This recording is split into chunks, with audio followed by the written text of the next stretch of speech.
Okey.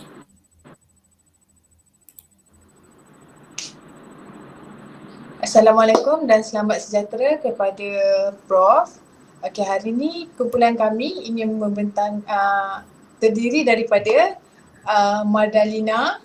Yang pertama adalah Madalina, yang kedua adalah Muhammad Ashraf, yang ketiga adalah Nurul Idayu, yang keempat adalah saya Nadiatul Nazira, yang kelima adalah Safarida dan yang keenam adalah Gaddafi. Okey, hari ini saya ingin membentangkan yang bertajuk senario strategi komunikasi perundingan antara budaya. Okey, yang pertama adalah abstrak. Pengurusan menghadapi cabaran unik disebabkan latar belakang budaya, Asia dan penggunaan bahasa ibunda yang bukan bahasa Inggeris.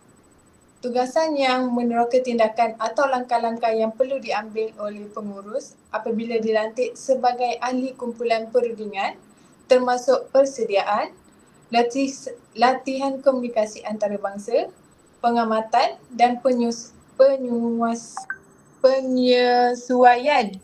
Okey, tugasan ini akan menguraikan strategi komunikasi yang sesuai untuk mengatasi perbezaan budaya semasa perbincangan antarabangsa, kesan komunikasi antarabangsa yang berkesan dan meminimumkan kesalahfahaman budaya. Pengalaman ini menggariskan pentingnya persediaan dan kesediaan dalam menghadapi cabaran komunikasi antarabangsa yang timbul daripada perbezaan budaya. Dengan strategi komunikasi yang sesuai, ahli kumpulan perundingan dapat mencapai matlamat mereka dan mengukuhkan hubungan antara bangsa dalam perbincangan tersebut. Okey, saya paskan pengenalan kepada Idayu. Terima kasih, Nat. Okey, sekarang kita pergi kepada bahagian pengenalan. Okey, dalam mencapai matlamat, manusia perlu berkomunikasi di antara satu sama lain. Ini kerana kemahiran komunikasi yang baik dapat membuatkan seseorang memujuk atau mempengaruhi orang lain dalam mencapai apa yang diinginkan. Jadi di sini, komunikasi ini merupakan satu proses perpindahan maklumat, idea, perasaan dan juga fikiran seseorang individu kepada individu yang lain ataupun melibatkan kumpulan yang ramai. Perundingan pula melibatkan perbincangan dengan tujuan untuk mencapai penyelesaian yang memuaskan bagi pihak yang terlibat dengan konflik, di mana ia boleh melibatkan dialog di antara dua orang atau lebih. Okay, dalam bidang komunikasi, komunikasi antara budaya ini terjadi apabila terdapat interaksi antara individu yang mempunyai budaya yang berbeza. Selalunya komunikasi antara budaya ini melibatkan interaksi secara bersemuka. Gaber dan Gaber pernah menyatakan komunikasi antara budaya ini merupakan satu proses pentafsiran dan perkongsian makna dengan individu dari latar belakang budaya yang berbeza. Jadi, dengan adanya ilmu mengenai komunikasi antara budaya ini, ia akan memberi kelebihan kepada seseorang dalam menyelesaikan isu yang terjadi antara masyarakat antarabangsa atau global. Okey, sekarang saya serahkan kepada rakan saya yang seterusnya.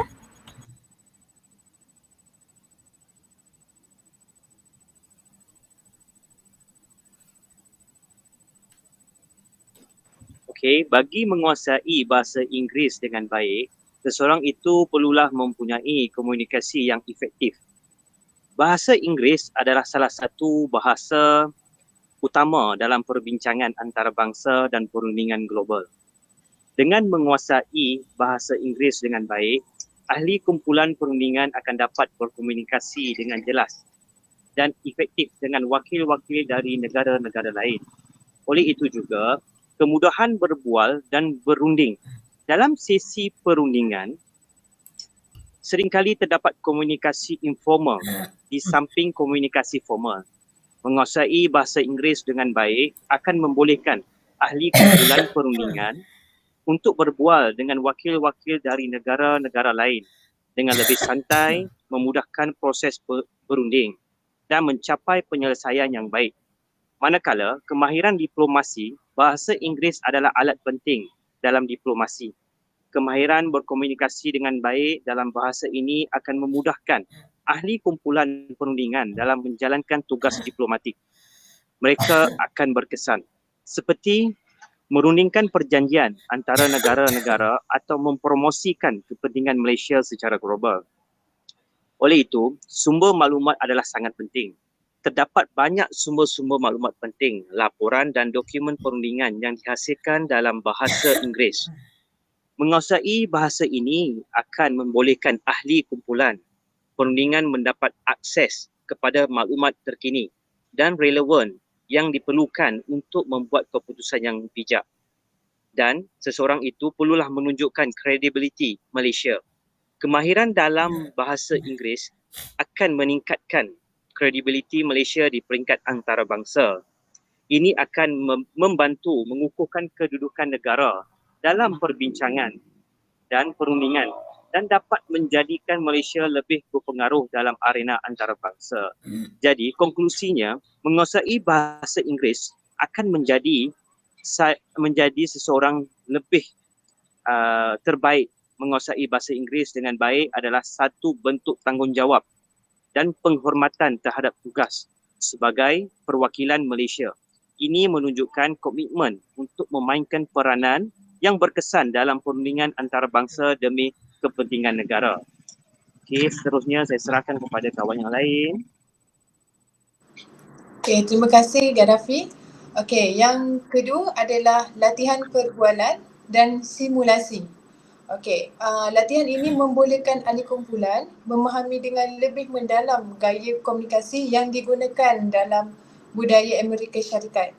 Ini termasuk gaya perbualan, isyarat badan dan norma komunikasi yang mungkin berbeza daripada budaya asal ahli kumpulan. Ahli kumpulan boleh berinteraksi dengan orang Amerika Syarikat yang fasih berbahasa Inggeris dan memahami cara mereka bercakap, menyatakan pendapat dan bertindak dalam situasi formal. Okey, yang kedua adalah menyediakan peluang untuk mereka berbentuk strategi komunikasi yang berkesan. Pakar kumpulan boleh bekerjasama dalam mengenai pasti isu sensitif atau potensi titik dalam perbincangan. Mereka membangunkan cara untuk menangani dengan berkesan. Okey, yang ketiga adalah merentas sepadan budaya dan mengurangkan kejanggalan dalam komunikasi dalam bahasa yang bukan bahasa ibunda. Dalam situasi simulasi, ahli kumpulan boleh berlatih bertutur dalam bahasa Inggeris dengan lebih fasih dan memahami ejaan, tata bahasa dan penggunaan perkataan yang betul. Kesilapan dibuat semasa latihan ini boleh diperbetulkan dan dipelajari. Okey, seterusnya saya bagi rakan saya yang lain.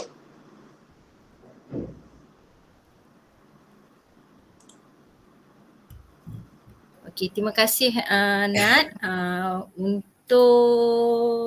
Untuk bahagian ni strategi komunikasi.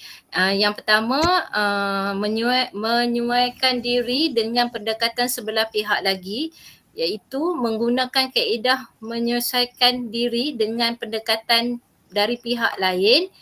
Sebagai contoh, belajar meniru dialek bahasa yang digunakan oleh masyarakat Amerika Syarikat adalah salah satu perubahan yang mesti dilakukan supaya mereka dapat mengikuti perbualan anda. Yang ketiga, penyelarasan juga boleh dibuat dengan memerhati dan meniru bahasa badan mereka semasa mereka bercakap. Okey. Strategi yang kedua iaitu pendekatan bertanya dan mendengar. Kaedah bertanya dan mendengar adalah strategi yang sangat berjaya untuk mengurangkan jurang budaya. Perundi yang baik mestilah menjadi pendengar yang baik kerana mereka mestilah memberi perhatian kepada semua isyarat dan menumpukan perhatian kepada apa yang diperkatakan tanpa terganggu oleh perkara yang tidak berkaitan dengan perundingan. Seterusnya saya serahkan kepada rakan saya yang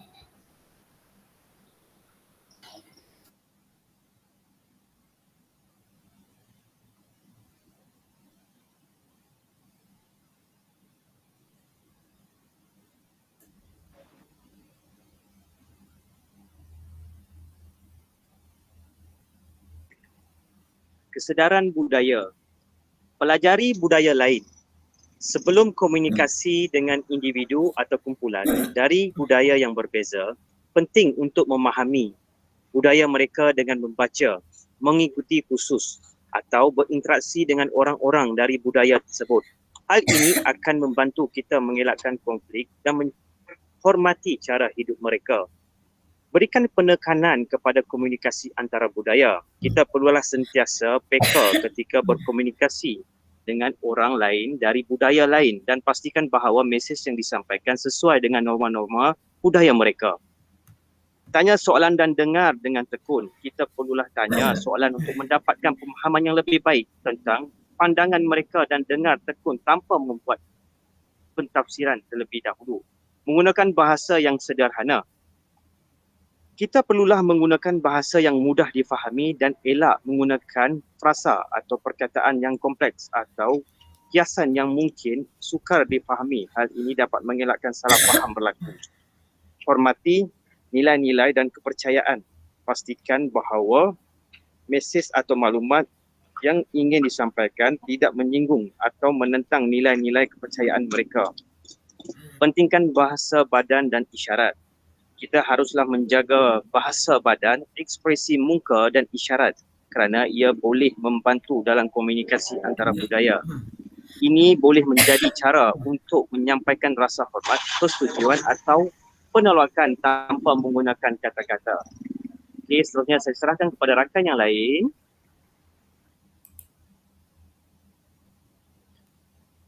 Seterusnya adalah tindakan integratif. Tindakan yang perlu apabila saya mewakili Malaysia adalah dengan pendekatan rundingan integratif. Kenapa rundingan integratif?